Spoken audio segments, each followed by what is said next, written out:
Salam, hər vaxtınız xeyir. Qarşıdan blok imtahanları gəlir. Hörmətli 11-cilər, buraxılışı verdiniz, gəldi blok. Deməli, çox gələn suallardan biri nədir? Uşaqlar soruşurlar ki, müəllim, hansı mövzulardan suallar olar və ya situasiya hansı mövzudan olar? Mən sizə deyim, bəzi müəllimlər paylaşırlar ki, gedin filan mövzunu oxuyun, filan şeyi daha yaxşı oxuyun. Siz olun, gedin bütün proqramı oxuyun. Çünki DİM proqramı verib. Abituriyent jurnalını tapın, oradan başlayın mövzuları oxumağa. Yəni oradan oxumayın, oradakı proqrama görə əgər işinizi sağlam tutun da uşaqlar.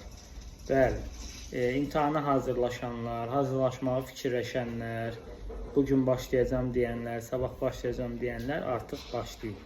Hər kəsə uğurlar. Bəli, suallar elə olur ki, bir dənə sual 4 dənə mövzunu əhatə edir. Yəni, elə sual var ki, qəbulda düşən, o sualı yazmaq üçün sən 4 dənə mövzunu bilməlisən. Yəni, belə şeylər olur. Ona görə də nə etmək lazımdır? Ciddi şəkildə oxumaq lazımdır. Bəli. Yəni, bu oxumaq işini bizlə də yürüdə bilərsiniz, bizim dərslərimizə qoşula bilərsiniz. Hər kəsə uğurlar.